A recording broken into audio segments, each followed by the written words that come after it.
This is the third in a series of 6 lectures, and next week there will be no lecture on the 20th, and we resume again on the 27th. So we are approaching a kind of half-time position, maybe a moment to reflect back on where we've come from.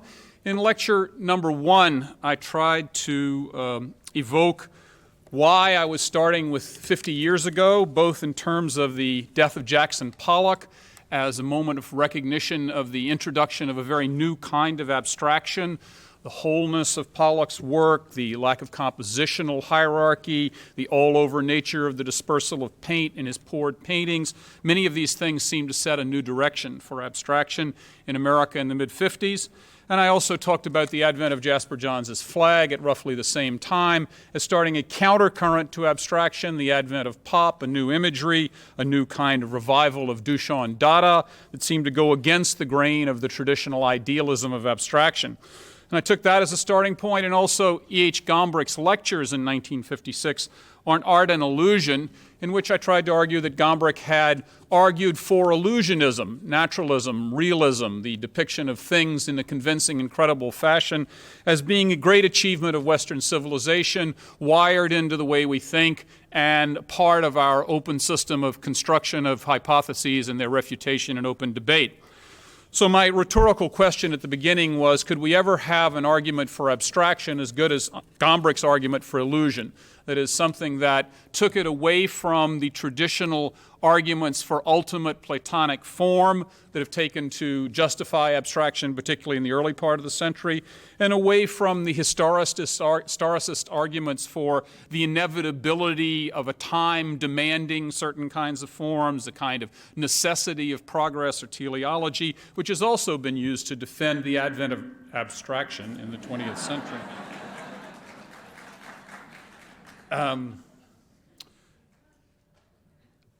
I tried to suggest that one might try to construct an argument for abstraction that avoided both that Platonic sense of absolute form and that Hegelian sense of historical necessity, and instead constructed what Gombrich would call a kind of logic of the situation, which argued for abstract art both as connected to validly to cognition and the way we think, and also socially to what we are as a modern liberal society. In the second lecture, I set out to deal with the 1950s, and particularly with the constructivist or hard-edge tradition as it was dissipated out of Russia in the early 20s through Germany and the Bauhaus into a legacy of pedagogy, basic design, commercial design, etc., before its resuscitation in the work of Andre, Judd, etc. in the 60s. I said, and let's go to the first 2 slides, please. I showed things like Joseph Albers, the veteran of the Bauhaus, in fact, teaching at Yale later on. Albers' homage to the square of 1953, next to things like Stella's Gran Cairo, for example, of 1962 on the left, and with all allowances for the vast differences in scale. I said that in comparing these 2 hard-edged pictures, I was out to sow confusion. That I wanted to make what seemed simple more complex, and I think I succeeded enormously because I was led in via third proxy on a debate where 2 people said, I thought it was really interesting that he was saying that these 2 things look very much alike, but that they're absolutely different. And the other person in the argument said, really? I thought that what he was saying was that though everybody says these things are different, they're really quite similar. They were both right.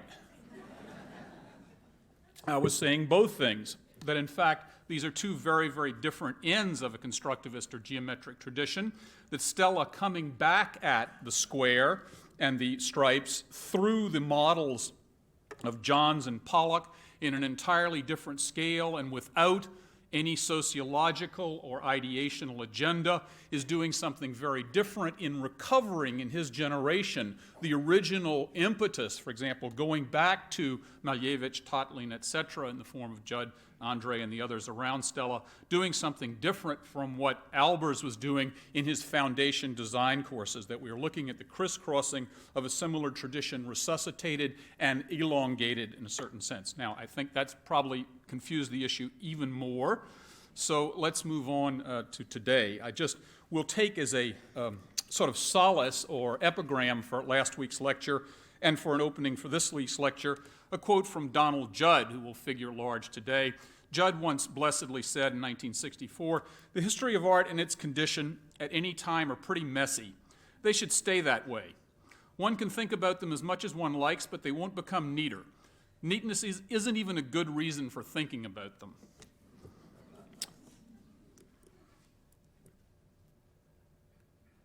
We have a failure to drop on the left.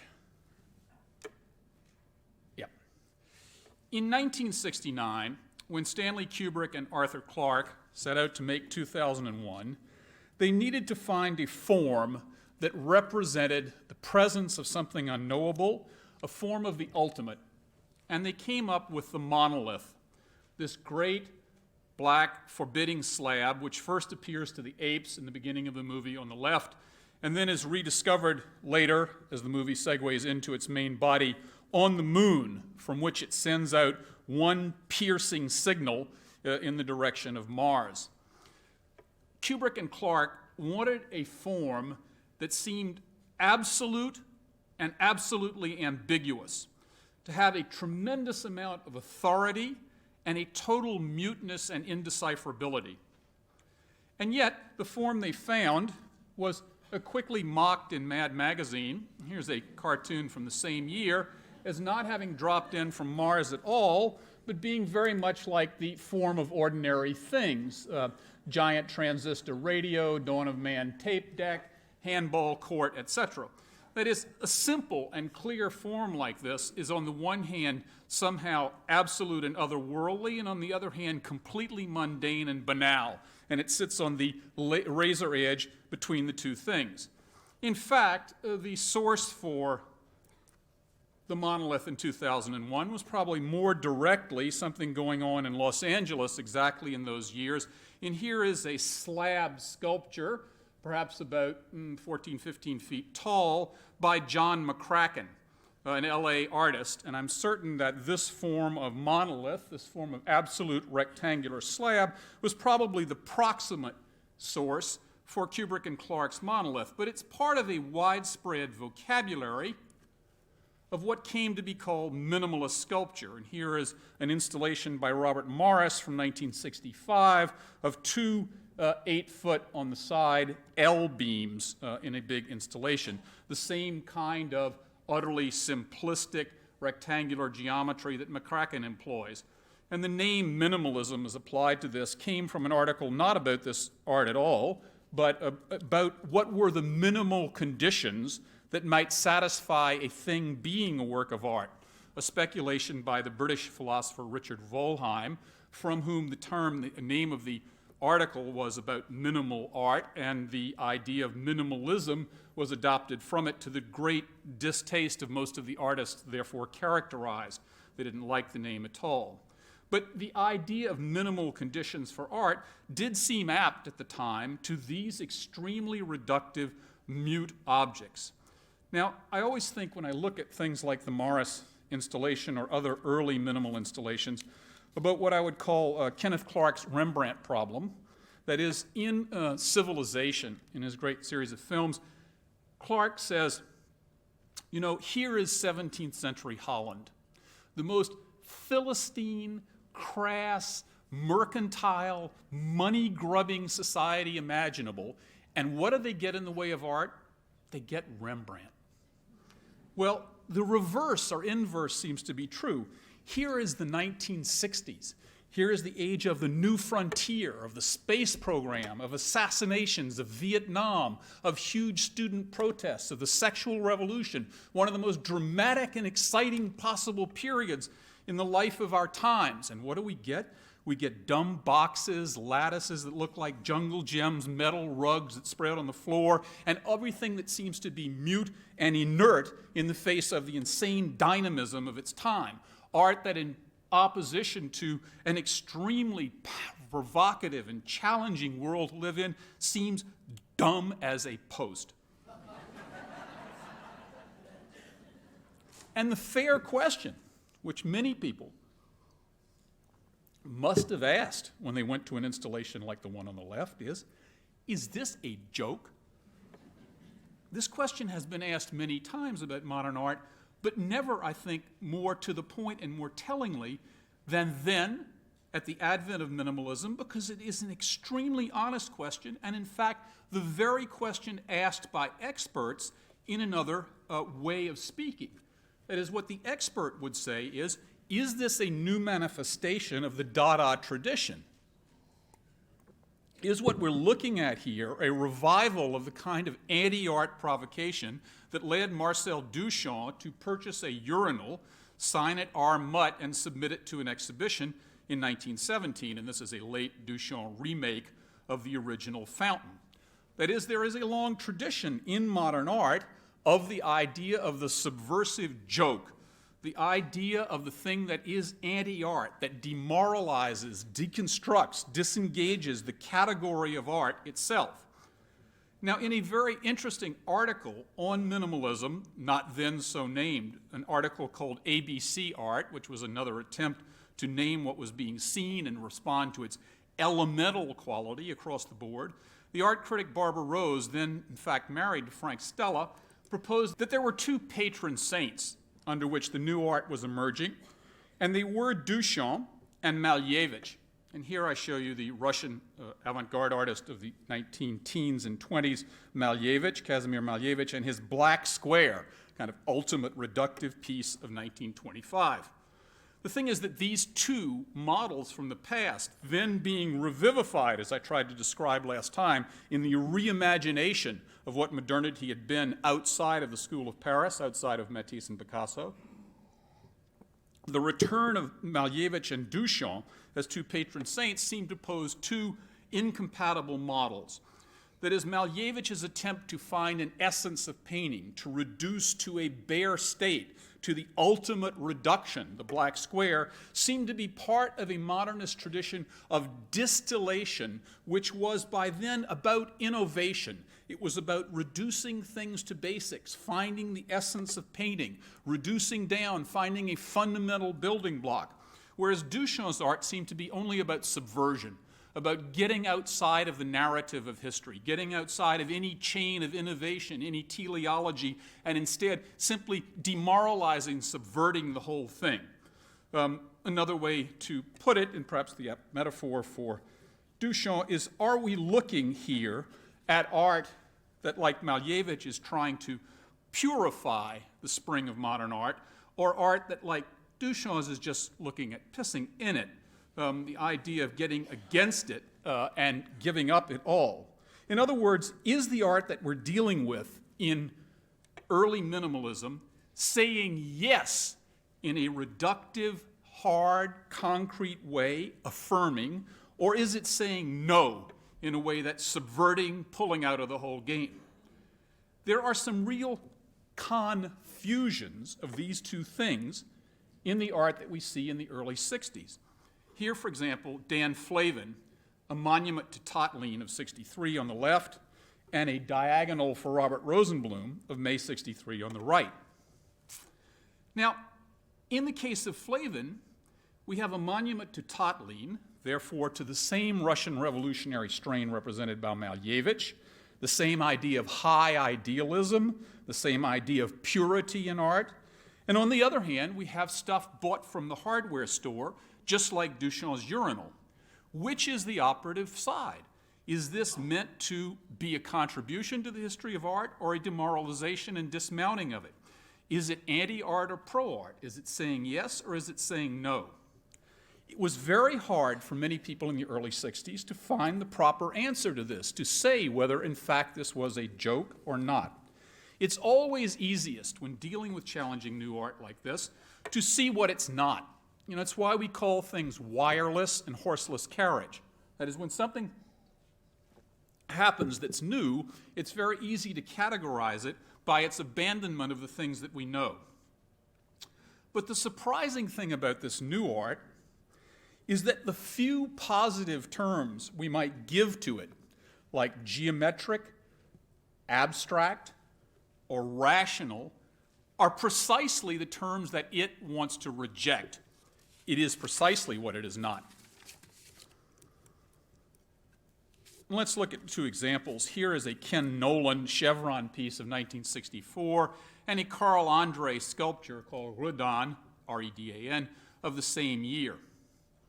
The common hard-edge vocabulary, of course, pulls these things together. They seem very much of their time together, and they seem purely in their triangulation and their angularity, very much like a lot of other art at the time, geometric. And yet each of the two artists in varying degrees would have rejected their idea of being lined up with geometric abstraction as it had been practiced in the past. That is, they wanted nothing to do with Mondrian, for example. They wanted nothing to do with the idealization of the square, with the feeling that proportions were just in some high idealistic fashion, that the union of vertical and horizontal summed up something special about the universe.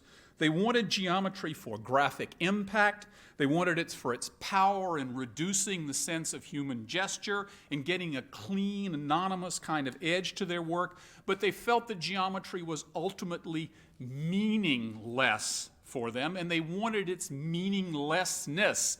And therefore, they rejected their place within any geometric tradition within art history.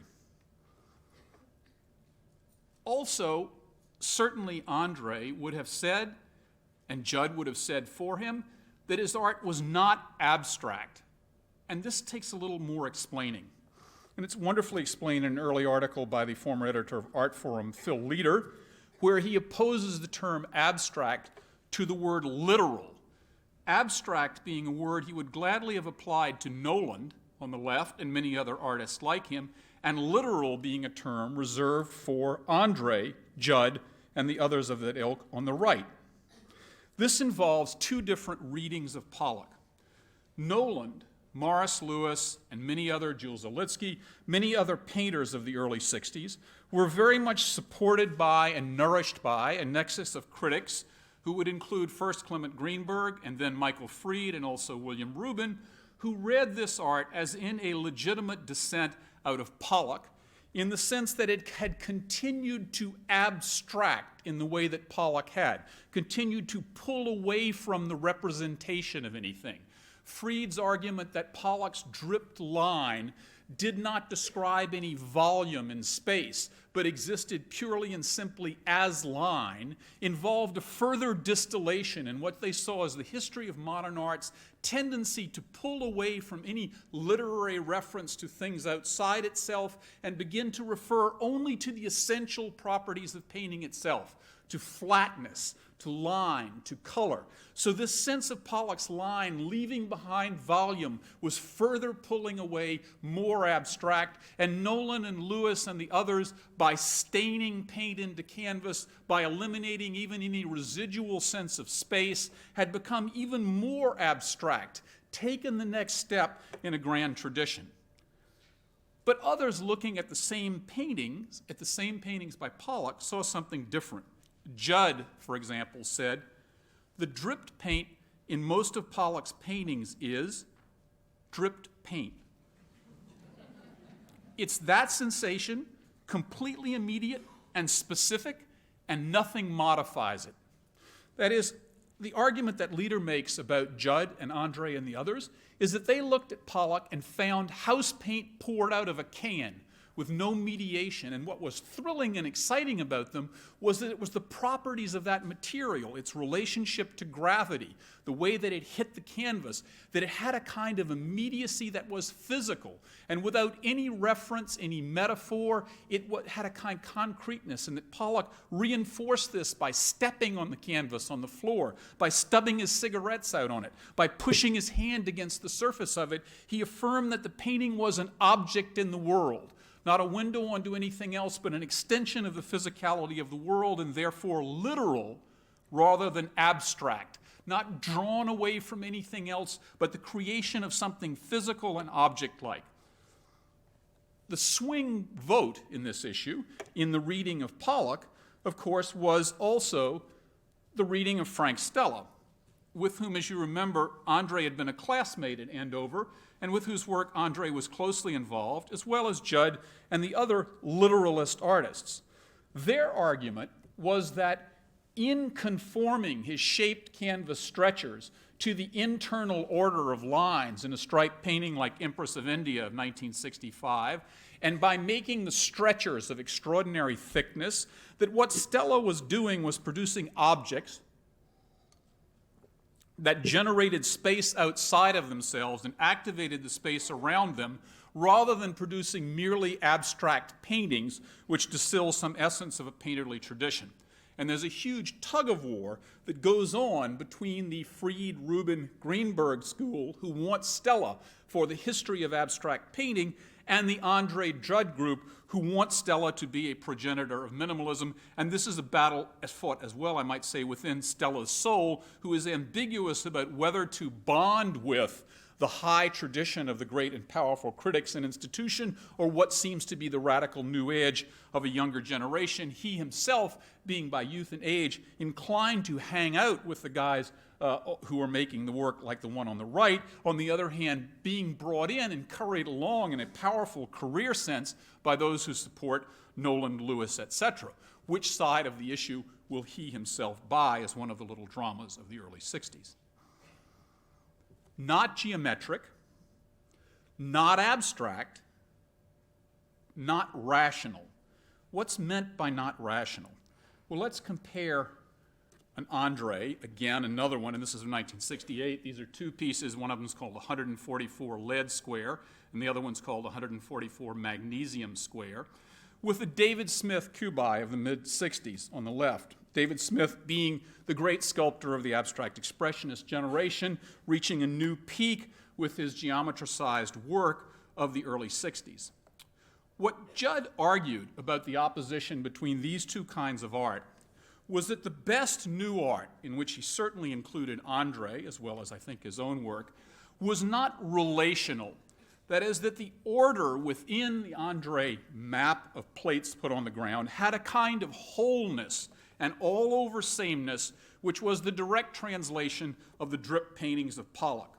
Whereas Smith still had, in a cubist sense, the balancing of large mass against small mass, the composing of things that in the right corner match things in the lower corner, and besides the residual anthropomorphism and the sense that there's a latent body represented in the verticality of the sculpture and the legs and the head, etc., even more, the whole idea of composing and composition was taken by Judd in several influential articles to have a kind of relational thinking, which he referred to as rational in a negative sense. And what he meant by this was that this seemed to him evidence of rationality in a philosophical sense. That is, rationality in the traditional sense of arguing for a mind-body split, for example, as part of European philosophical tradition, which he, Judd, wanted to reject. In the Barbara Rose article that I referred to earlier, she compares this sense of the rational that Judd rejects in the relational order of David Smith and others to the American form of philosophy, pragmatism. And she quotes William James, one of the founders of pragmatism, who said, "Pragmatism is uncomfortable away from the facts. Rationalism is comfortable only in the presence of abstractions. The pragmatist clings to facts and concreteness, observes truth at work in particular cases, and generalizes. Truth, for him, that is, for the pragmatist, becomes a class name for all sorts of working values and experience. For the rationalist, the traditional European model of philosophy, this truth remains a pure abstraction. Your typical abstractionist fairly shudders at concreteness. Other things being equal, he positively prefers the pale and the spectral. If the two universes were offered, he, the rationalist, would always choose the skinny outline rather than the rich thicket of reality. It is so much purer, cleaner, and nobler."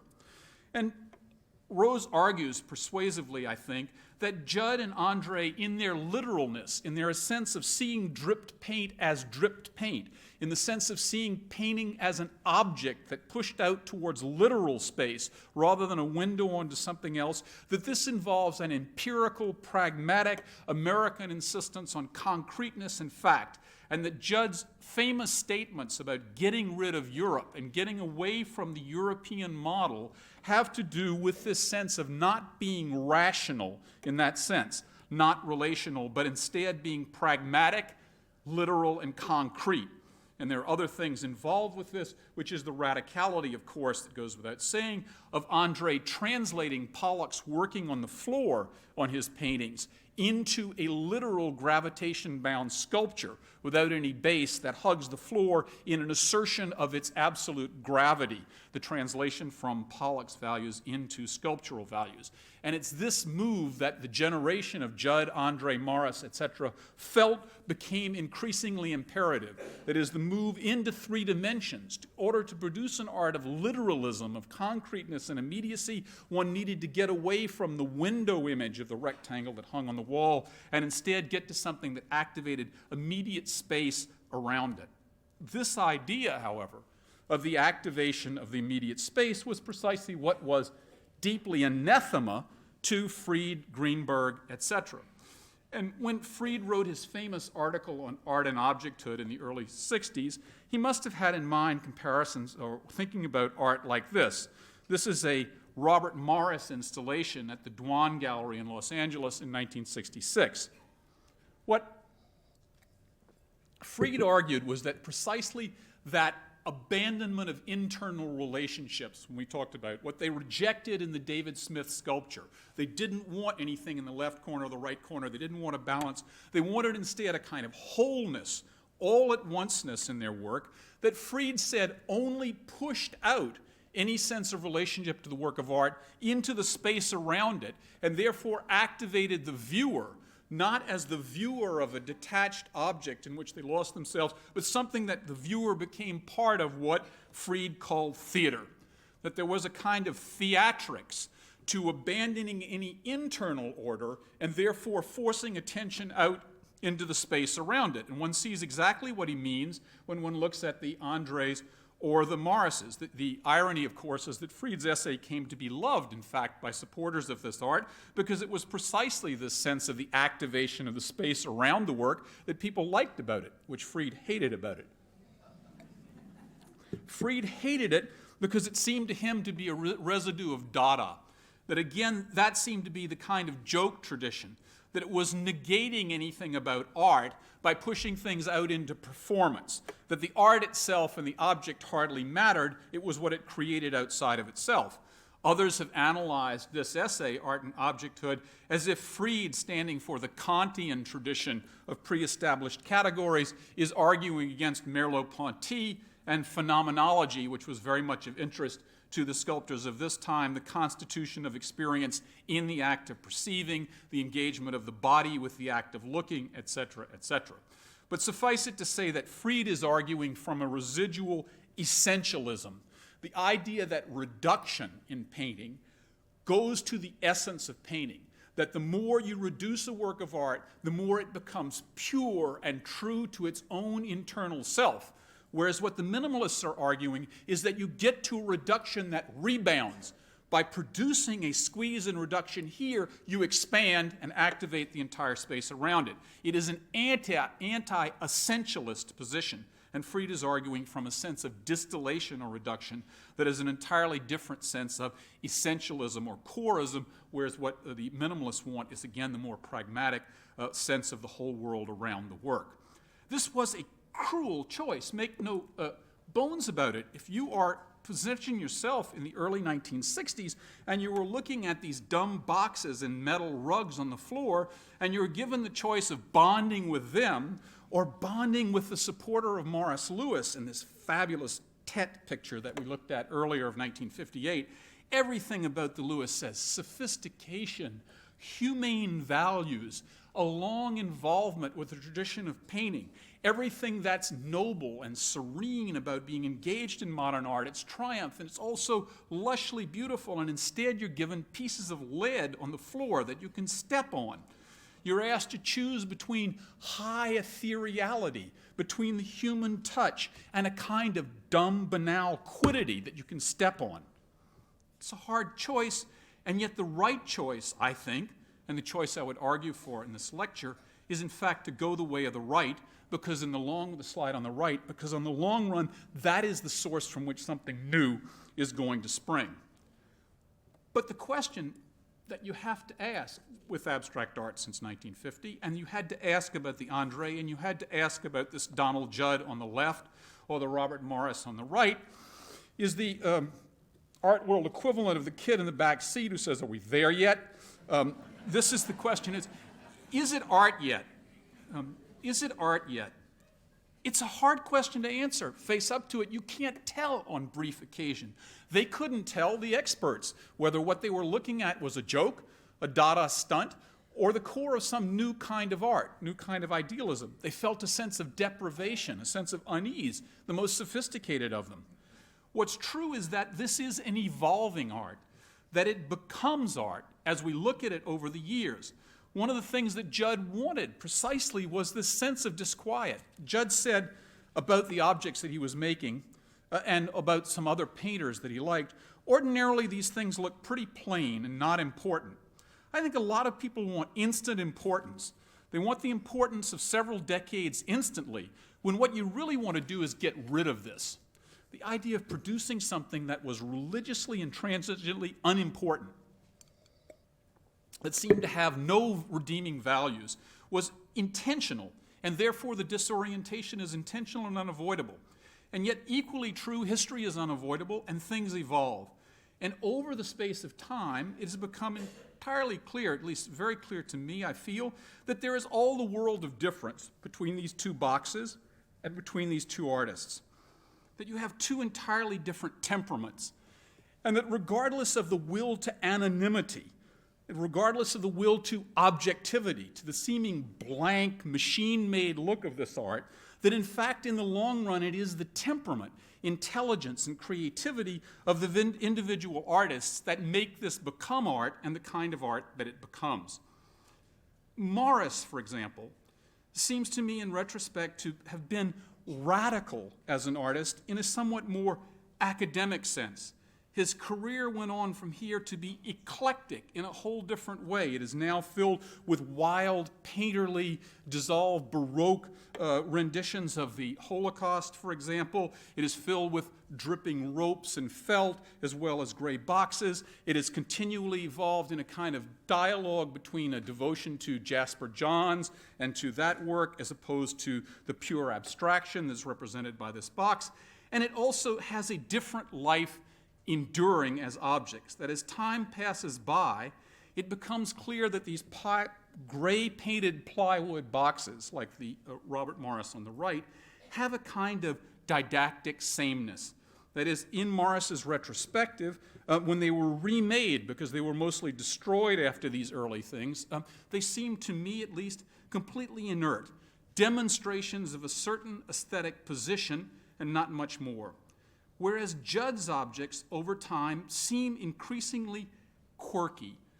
That is, they have a wonderful peculiarity which is related to his temperament, and that they seem not at all didactic, but in fact to transgress many of the things that Judd talks about, to be more beautiful than he would allow, for example. And Judd himself becomes an interesting character. Judd was no spring chicken in the early 60s. He was getting on 32 by the time that he met his first important show. Yes, maybe he was a spring chicken. But in any event, he was 32, and he'd been through a long career trying at the Art Students League first, studying at Columbia at night school in the early 50s, even going back to school, and here you know how degraded he was as an art historian in the late 50s. Trying everything, signing on as a critic, even worse perhaps, until he decided to become an artist in the early 60s. So he's one of these people like Warhol or Lichtenstein or any number of the other sort of young Turks, supposedly the early 60s, who are in fact artists that have endured long years of anonymity and who have a kind of impatience. Not a young man's eagerness, but a kind of frustrated impatience that you feel blurting out of everything that Judd, the ultimate sort of curmudgeon critic, says about the work. His rejection of philosophy and high ideals has the impatience of someone who's been there and tried that and doesn't want any more of it. He knows what it is he wants to reject. But the other things that are surprising about Judd's objects as we spend time with them are just little quirks like what differentiates these two things, and that's that odd reveal or edge at the top of the Judd iron box. Why do this? This is done by Judd, and he's talked about it a lot, because he loves the idea of thinness. This is not an artist who's about mass or weight or volume. He likes the precision of that edge. And rather than making an inert object, he wants to sink that top precisely so there's a greater kind of rigor or sharpness, and he declares right away that the thing is not solid, in fact, but made up of sheet metal. It's exactly the reason that he's drawn to sheet metal. And here I show you a couple of other Judds. Here's an aluminum open box of 1969 on the left, and a plexi floor box of 66 on the right. If there ever were a clear declaration of Judd's resistance to volume and mass, it's the plexi box, and many others of his work have plexi sides or plexi ends to them so that the interior of the work is constantly visible, and one has constantly the sense of the precision or rigor of a skeletal sense of structure.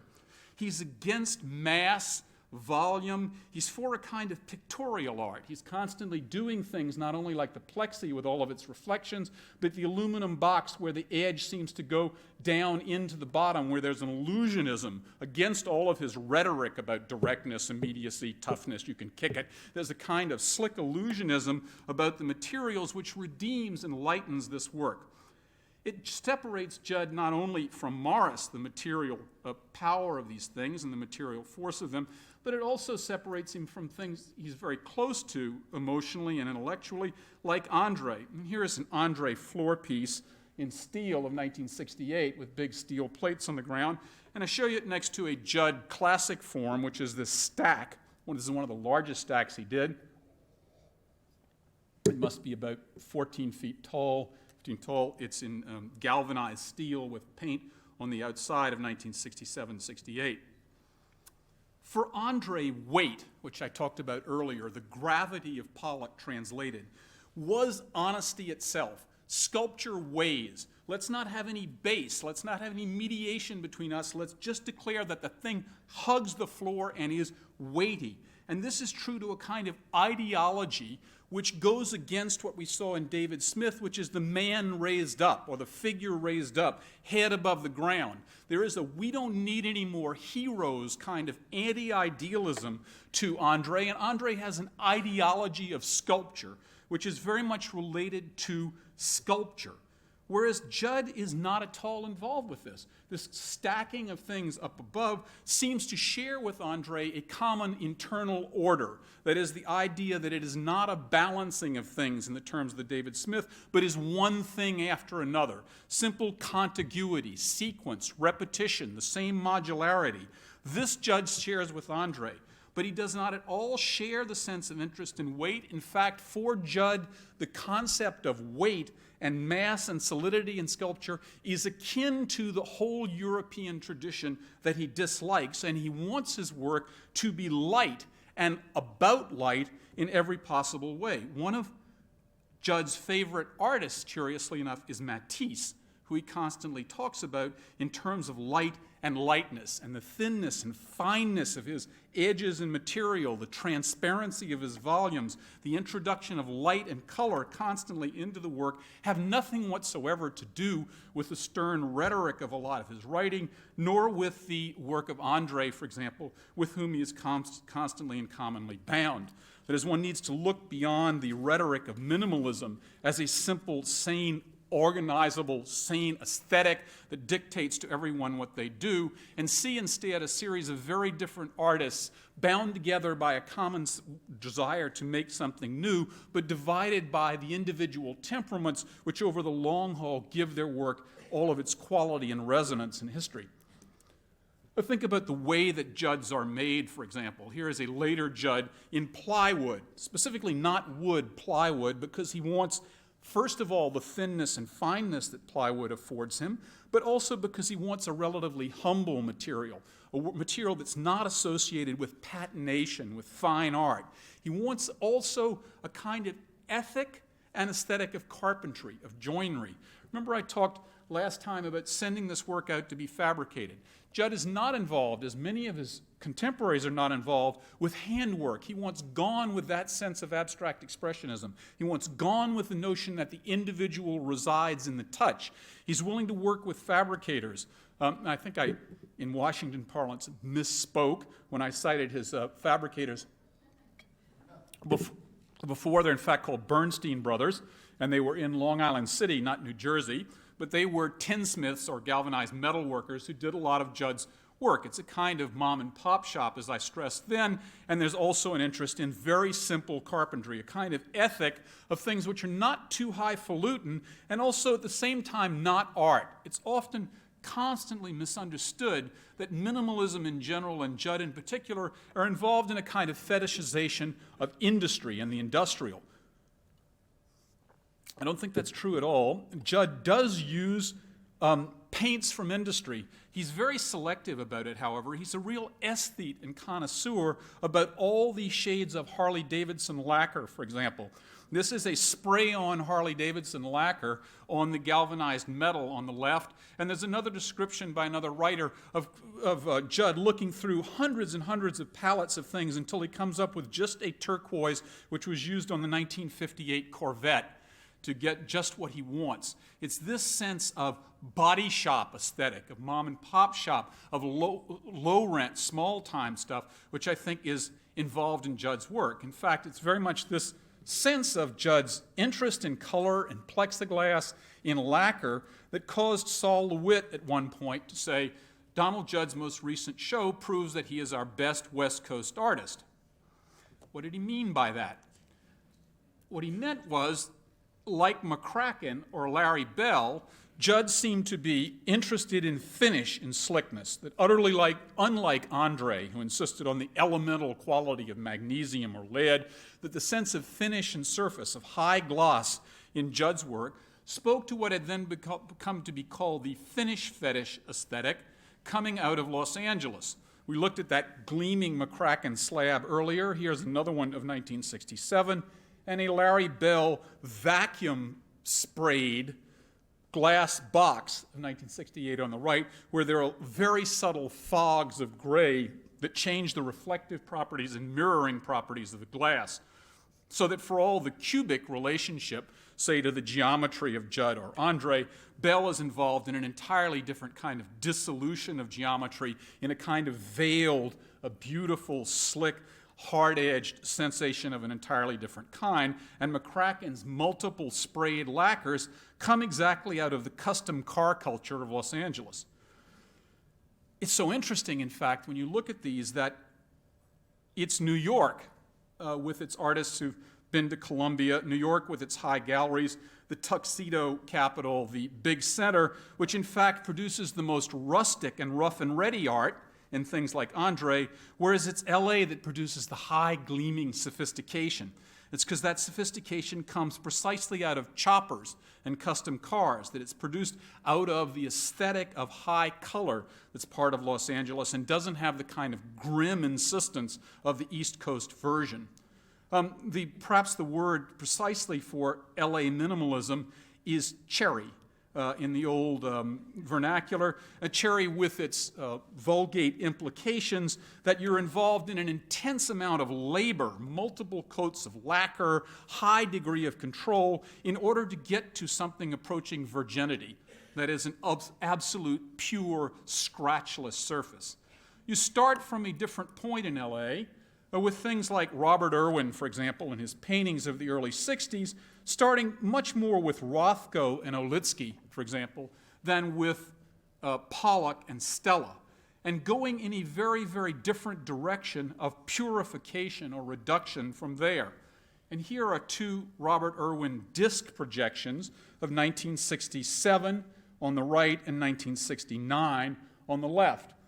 The one on the right is easier to see. It's a shaped aluminum disc with a slight convexity to it that's spray painted in a very careful way around the edges and then surrounded by projectors which project onto it until it becomes not a solid form anymore, but like a hole in the middle of the world, so that the shadows have a greater substance than the substance itself.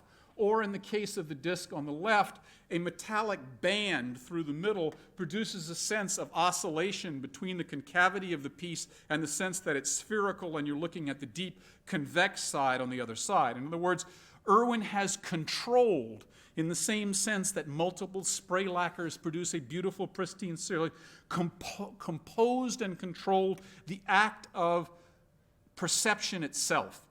That finish fetishism, which starts in people like McCracken with beautiful, luscious custom car colors, has now been monastically and aesthetically reduced down to a real virginal state of ultimate whiteness where the only thing to look at is optical experience itself. That is, reduction in the LA aesthetic is not leading to the East Coast thing of the hard thing you can kick and push against, the pragmatic concreteness of things, which minimalism demands on the East Coast, but on the West Coast pushing towards the dissolution and disembodiment of experience, so that these things become retinal beyond any sense of opticality in the Greenberg-Fried rhetoric, but pushing not towards anything essential, but towards a kind of complete uncertainty. One is uncertain what is concave or what is convex, what is physically present versus what is ephemeral, what is tangible versus what is intangible. That never was there a clearer demonstration of the urge in minimalism and reduction towards ambiguity. That purity, in fact, pure reduction involves in Irwin's work and a lot of LA work a loss of certainty, a certain kind of disorientation or disengagement of the bounds of standard foot-on-the-ground experience that Andre wants to assert. It's the utter flip side of it. Another way to look at it is to look at what Irwin does with a sense of place, that sort of sense of theater or the dispersal into place that we saw in the Morris installation or in the Andre rug of plates on the floor. Here's an installation Irwin did at the Walker Art Gallery in 1971, in which he simply notices that there's a large skylight at one end of the gallery and stretches a large scrim from the ceiling. There's a scrim of fine white fabric, stretches it from the ceiling to the floor in order to take what had been a diffuse input of light and make a volume of it. This is a process in Irwin's work at this point of intervening in found spaces and making things visible by veiling them. The idea of covering and revealing are so wound up together in this art, and they involve the idea of creating something literally out of nothing or of forcing people to attend to the thing that they did not see was there, orchestrating the act of perception in a way that makes people be forced not to overlook the commonplace, making a drama of the everyday thing that was already there, with an economy of gesture, one simple intervention that then produces extremely rich effects. So that you can see just in these two details how from one position as you move up to it, you can almost see the structure of the ceiling above it, and then it becomes lost in a fog. So that the structure of the room at the end is dissolved into pure light, comes back into veiled structure, has a whole different changing relationship as one moves through it by the simple gesture of taking the veil and by it pointing at what's happening at the end of the room.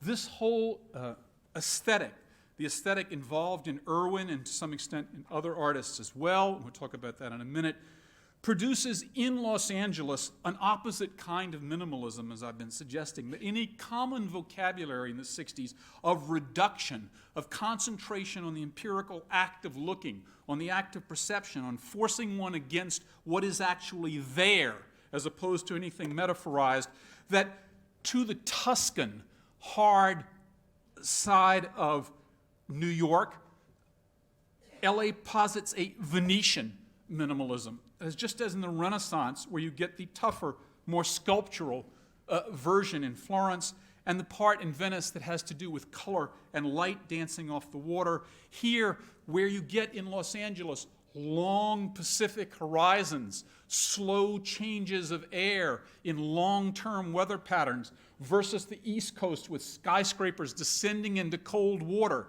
that New York becomes the art of angles and hardness, and LA becomes interested in dissolution and in time and in movement in an entirely different way. Or another way of thinking about it is that what you are dealing with is two different kinds of reductive American experience. That in James we talked about the pragmatist's insistence on the concrete, that we might be here talking about the American side which goes for the transcendental. Perhaps through Emerson and the other side of American, look for a sublime or look for an absolute. Irwin has a partner in crime, which he picks up in the mid-60s, who is James Turrell. Turrell, considerably younger, has been a student of perceptual psychology. And Irwin and Turrell are invited to a program called Experiments in Art and Technology. And together, with Irwin's invitation, the two of them get interested in science and in technology. Turrell at this point is working on things which involve perceptual psychology and the projection of light. Unlike Irwin's, which involve projecting light onto a solid thing and dissolving it, what Turrell does is to create an apparent solid thing by clear projection. So that, for example, the cube in Afram Proto on the left of 1966 does not exist. It is simply a light square projected into the corner of a room. No matter how much one believes it has a volume, it is only two shapes of light converging into the corner of the room. And the sort of Ellsworth Kelly on the right, this seeming slab of white, is similarly only a projection of light into the corner of the room. So Turrell has interests which seem related to those of Irwin in illusion and in the act of perception. And together they then move to an involvement with a man named Ed Wirtz, who is working on the space program, and the particular part of the space program that has to do with human experience at the limits of perception. What happens to people in outer space? So that he leads Turrell and Irwin through things like anechoic chambers, which are rooms constructed so that no sound resonates in them, so they have an utter purity of total deprivation.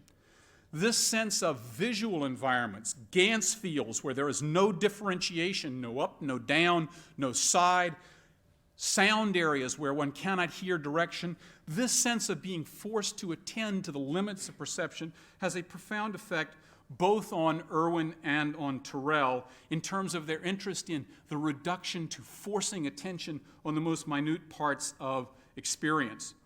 Turrell moves into a studio at the Mendota Hotel on the left in the late 1960s and produces, like a laboratory in the model of science, an utterly pure interior, coving the floor, coving the ceiling so that there are no edges and no corners, producing a complete Ganzfield of white in the studio of utter pristineness, and then proceeds to cut slots into the studio, into the outside world, which can be opened and orchestrate in a way that his drawings called Music for Mendota, orchestrate the intrusion of exterior effects into this utterly pure white space.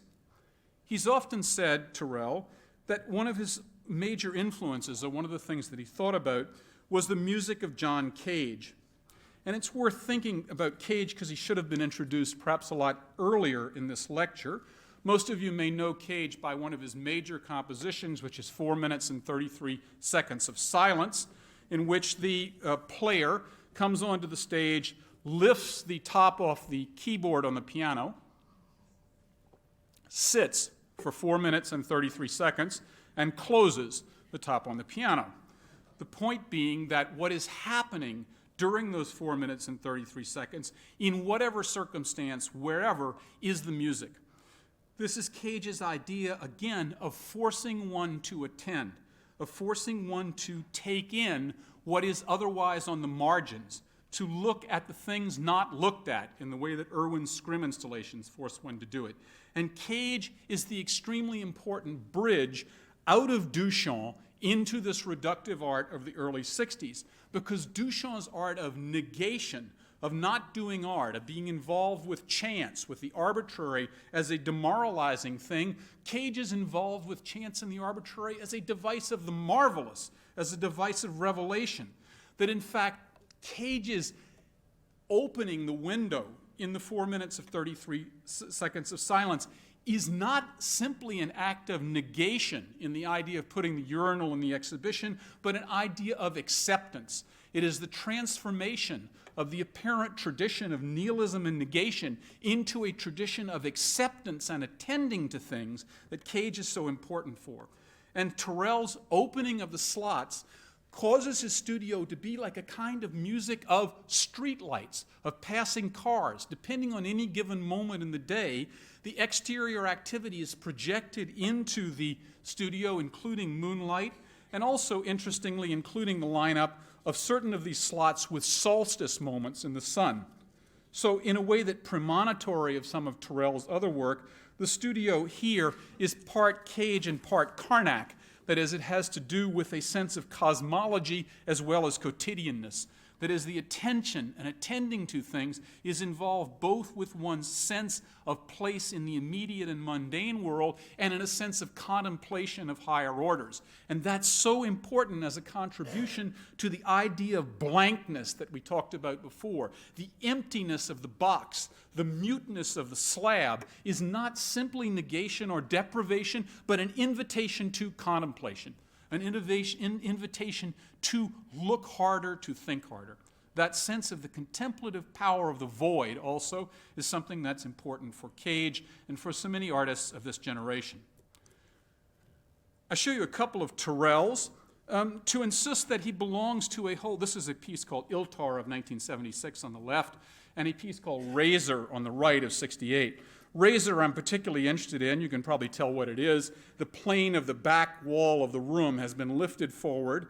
Daylight is coming in behind it so that it hovers suspended in a kind of 2001 sense at the end of the room. Ambient light in the front is changed by the changing light that comes behind it.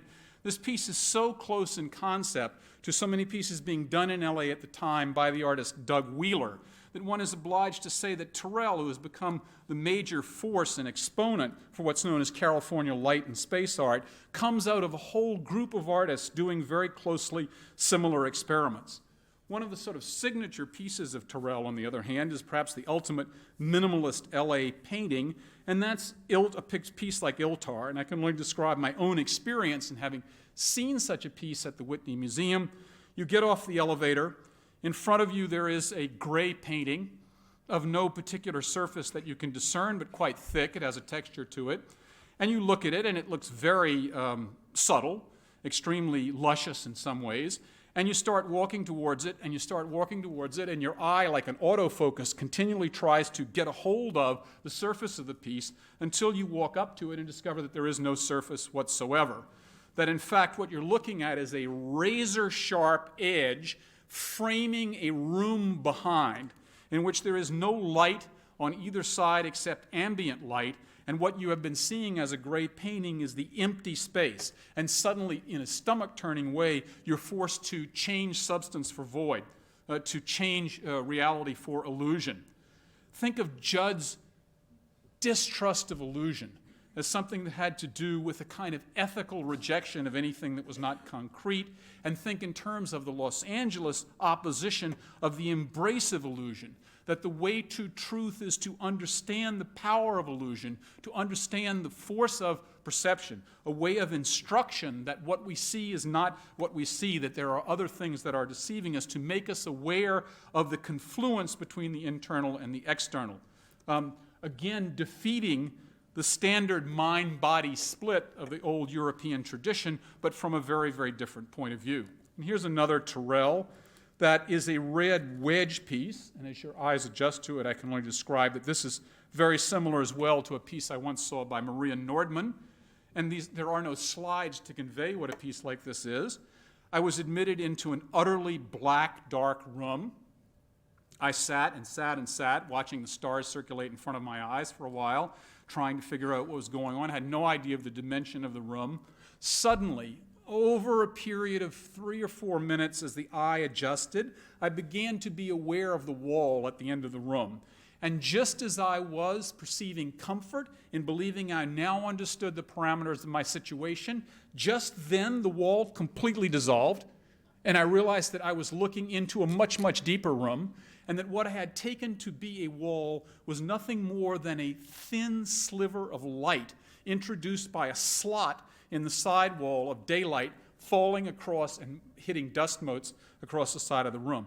I can't describe the disorientation in such an experience, but you get it in a Turrell like this one, where the red wedge that's taken to be a wall, and you can even see it in the slide, you suddenly look through to see into depth that it is not in fact blocking you off from a space, but only involves a spillage of light from behind the wall on the left. The beauty of the Turrell has to do with a sense of thickening of the air, the sense that what is intangible, what is all around us, the air takes on a palpable thickness, and the color is such that you feel like you're looking at your own blood, and the sense of internal relationship between your body as a proprioceptive mechanism and the space that you're in is orchestrated in an extraordinarily powerful fashion. Turrell's art is, as I've tried to describe, like Nordman's, like many others, an art of time as well as space. And some of his most characteristic pieces are these observing rooms where the razor-sharp edge is no longer around an empty room, but up to the open sky. And you sit below this and watch as time changes and as the sky is orchestrated from twilight, for example, into night on the left, and the orchestration of light within the room radically changes, and that sense of the palpability of space, the thickness of color, comes as the sky becomes alternately deep, deep, deep into space, flat on top of you, etc., over a space of perhaps 4 or 5 hours. When you come to a moment like this in reductive art, do you still regret Rothko? Do you still regret Morris Louis? What have we gained for leaving behind the beauties and sophistications of painterliness that we killed in the beginning? One of the things that's most powerful and most interesting about minimalism, and one of the reasons I make that choice of the Andre over the Louis, is that minimalism regains and renovates what it seems to kill and provides a new and powerfully new, our new, feeling that it is not old, that we are attending to the present, a powerfully new vocabulary for everything that we formerly admired about the composition they got rid of, the painterly values they got rid of, the order they got rid of. Instead, it comes back, and you could see it already if you were an attendant observer, perhaps, that in a Dan Flavin installation of 1964, you were not simply seeing Canal Street constructivism, that is, borrowed fluorescent bulbs, but you were looking at a kind of sublime from the five and dime, that you're looking here at a push towards something which is going to be luscious. And if you look at these installations by Flavin at Count Panza's villa in Varese, you see the degree to which Flavin's pieces, far from being reticent and dumb, are hungry for space, extravagant, imperious in their demands for volume, enormously. They eat the world around it. They take over. You can't hang these things next to anything else. And that far from being mute and huddled into themselves, they are lavish and operatic.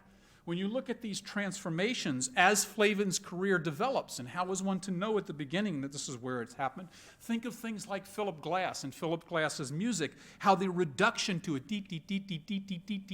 basic, simple-minded vocabulary at the beginning produced operas on Gandhi, on Nero, and Akhenaten, produced a new kind of operatic lavishness appropriate to a re-examination of everything that was heroic in what Glass admired.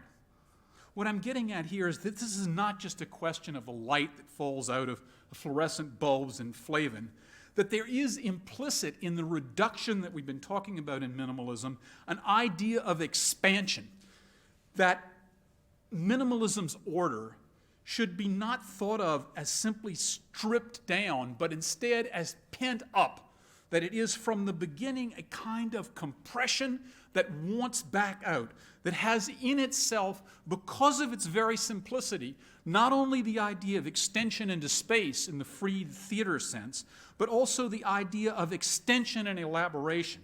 Let me try to make this clear by looking at two very different temperaments again.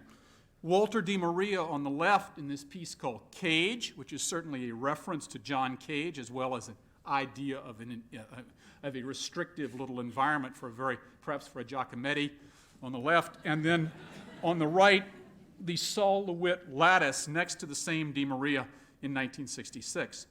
These two things can go in very, very different directions. The LeWitt is all about logic, it's all about module, it's all about repetition. But when you look at where LeWitt goes with it in terms of proliferation, here are 5 modular structures of 1972 on the left, and all the variations of incomplete open cubes on the left of 74. That LeWitt, if anything, reminds you not just of, say, Philip Glass and the repetition of equal notes getting up to some kind of sublime, almost mesmerizing and hypnotic operatic quality, but the idea of the proliferation of the simple becoming the complex visually, that these modulated structures on the right become lost in overlap. They become like analytic cubism of 1911, that is a kind of fog or almost an atmosphere develops from the proliferation of planes and cubes, and one thinks of music again, that there is a sense of fugue-like composition and pushing of a simple principle until it becomes complex, until it becomes its own music. And in fact, LeWitt has this kind of dry, light touch, which produces in precision an idea of profusion. The profusion comes from the austere premise towards a teeming musical kind of delight at its best. So that in his big wall decorations, for example, simple arcs are a basic mathematical principle elaborated, come to be like the Alhambra in a certain sense, these grand orchestrations, always light, always precise, never heavyweight. This is very much in LeWitt's temperament about mathematics, about its optimism, about the clarity and beauty of pure logic. That sense of optimism allows him to bond in the decoration right outside this hall when you leave with a sense of Renaissance order, the big heraldic decorations that he's done later on, starting from very small, very stripped down purposes, recalling or having a new vocabulary to get back the high humanism of the Renaissance. But de Maria is doing something very, very different. Think about the difference between all the incomplete open cubes of LeWitt, for example, in all the varieties of the simple extrapolation of the mathematical premise of the incomplete cube, versus de Maria's bed of spikes of 1969. Now you are no longer dealing with the abstract music of logic, but with the reassertion of the idea of weight, and not simply weight in the idea of Andre clinging to the floor, but weight as in what happens if your body falls on that spike. The idea of bed of spikes, that this piece is mean in a double sense, mean in its reduction down to spare things, but also worked up in aggression or with hostility. Whereas the LeWitt proliferates, the de Maria bristles, and it goes from the spindle spike at the beginning into the bed of spikes at the end, which suggests the idea, again, of the yogi on the bed of spikes, the idea of the contemplative renunciation of physical sensation, of transcendent beyond physicality. And I think that must be in the thinking about bed of spikes, that the idea of what starts as the single unit of naked aggression becomes at its end a kind of forest which begins to be transcendent in a different way and ascetic in a different way. Look again at de Maria in terms of proliferation and extension in something like de Maria's Broken Kilometer of 1979. This is a kilometer's worth of copper rods cut into pieces and put into one gallery on West Broadway. So one is dealing here not only with extension of a simple idea, but again with its compression, so that you have a conceptual physical clash between your sense of a long distance and its immediate breaking up in front of you. You are dealing with an idea of measurement as a pure activity of the mind at the same time that you are aware of the fragility and instability of what's in front of you. The choice of roles means that the stillness of this thing, the pristineness of this, is a hold your breath kind of preciousness. For all the weight, clarity, logic of minimal art, much of it is in fact precious. And this sense of orchestration of the body, the sense of noli me tangere, standoffishness about the fragility, is weighed on the other side in the De Maria by the sense of the copper rods as constituting a kind of veritable Fort Knox. That is, if you're standing in a space on West Broadway and you understand real estate values in New York, the lavishness of this gesture was enough when it was first shown. The fact that the Dia Foundation has maintained this room to this day with the same installation in it for people who want to go see it means that the extent is not simply the extent of the kilometer, but the sense of the incredible extravagance of the gesture. That is the mute reduction of the thing itself, and then one's sense of the expansiveness of what is needed to maintain it. That is its stillness, its semi-permanence in its rolling state as a set of coppers is also about the idea, again, of vast big efforts, extreme economy mentally, absolute clarity logically, and then surrounding it a vast world of extremely complicated frameworks and context that focus its power as a work of art. That's also true of De Maria's Lightning Field, which the Dia Foundation also sponsored in 1977 in Camado, New Mexico. Here is the bed of spikes extrapolated, if you want, into 1 mile by 1 kilometer of rods which all have the same height at the top, but which are shorter or longer depending on the slightly rolling terrain around Camado. The lightning field is a kind of canard in the sense that lightning almost never strikes it. The picture on the left has become widely circulated, but most people who go there recognize that the main effects of lightning are in the fields around it, in the hills around it, and that instead what the lightning field is about the long flat land around it and about the passage of time. That on the one hand it's about geographical measure, and on the other hand it's about the hours that pass, about the way the thing changes. You are taken to this thing, a group of people at a time. You're only allowed to sit in a small cabin at the edge of the field of spikes, a limited group of people, and the car is taken away and you are forced to sit there for 24 hours.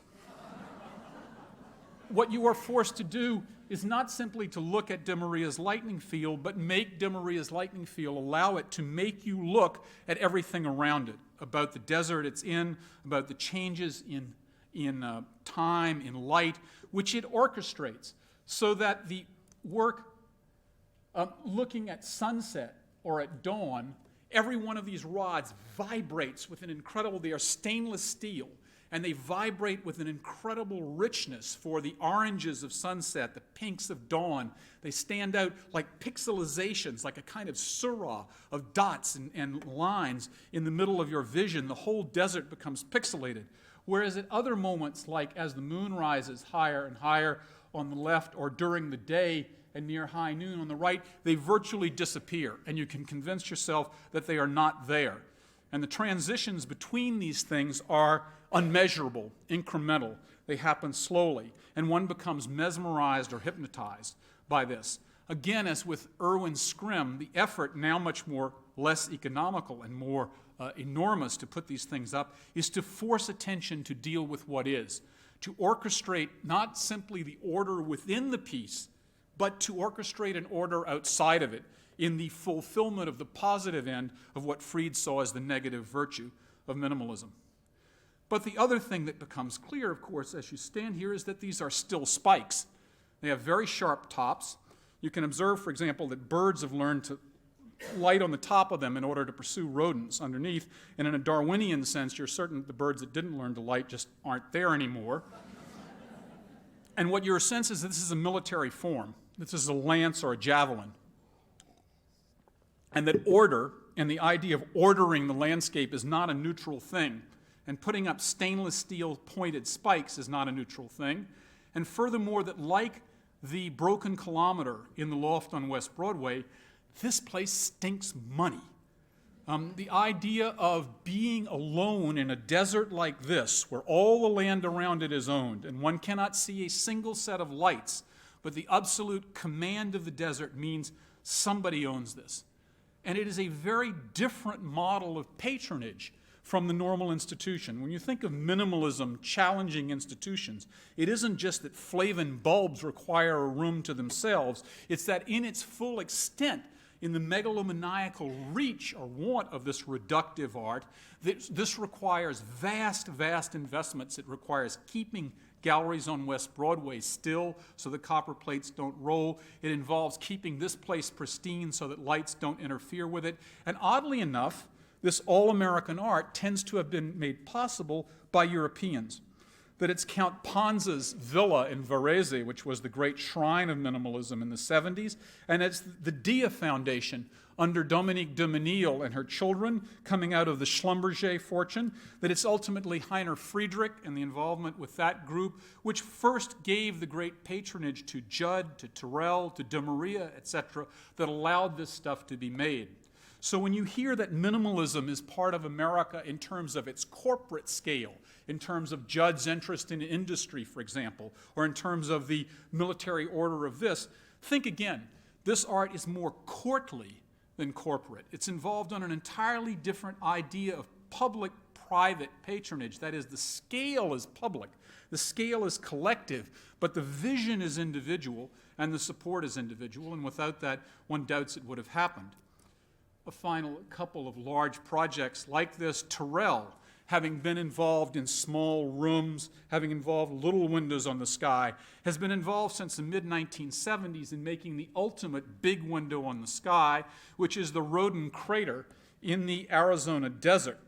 The slide on the right inadequately suggests the degree to which Turrell has shaped the dish of the crater so that it becomes a kind of giant oculus in which you lie down and watch the sky dome above you as it shifts from twilight into dark. That it's the orchestration of a giant eye onto the sky that's even more complicated when you get to the internal plan. And here's a plan for the various installations in the Roden crater, which involve long, complicated channels and tunnels cut through, a central oculus viewing room here, a smaller viewing room here, aligned to solstices that collide with each other in different parts so that this solstice shines on one side of the rock, the other solstice shines on the other side of the rock. There are rooms which are solely dedicated to certain positions of Venus. That is, what Turrell is producing here is his kind of own personal Stonehenge. That is, what he says is a kind of ruin for the future, and he wants everything about it, despite the immense investment of time, labor, and technology that it takes to build it, to be independent, for example, of electricity, so that it works, so to speak, on its own. What started in Irwin and Turrell, again, with the concentration on the virginal emptying out of the field, the individual minute vibration of the retinal nerve, the questioning of illusion, the kind of sense of dissolution on Maya, now becomes a huge, whopping, Stonehenge-type orchestration, which is working not simply with the passage of the day and the transition into night, but with eons, and in which the sense of place involves not simply the shaping of space in a room, but a sense of alignment with the theater of the cosmos in the broadest sense.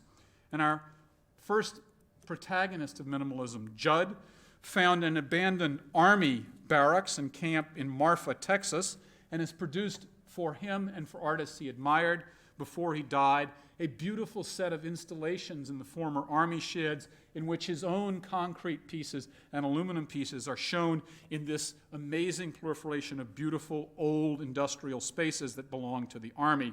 This is the kind of Fort Apache approach to the west versus Turrell's primordial volcano, two different kinds of approach, but both, interestingly, from their position in the two cities, LA and New York, come to the west, to the open space that De Maria found too, because it is the great American palette or zone of freedom or emptiness where it is possible at the same time to exercise a great deal of control because one can own large quantities of it, whether they be small former armor barracks or large volcanoes or big empty fields. It is the sense of the vast expanse of freedom is also that it is a pristine place for the exercise of power and control. And all of the ambivalencies that we've been talking about in terms of minimalism, the combination of its power and authority versus its preciousness and fragility, its need for a sympathetic context, the comparison between its sense of wanting immediacy and its ambitions for contemplative duration.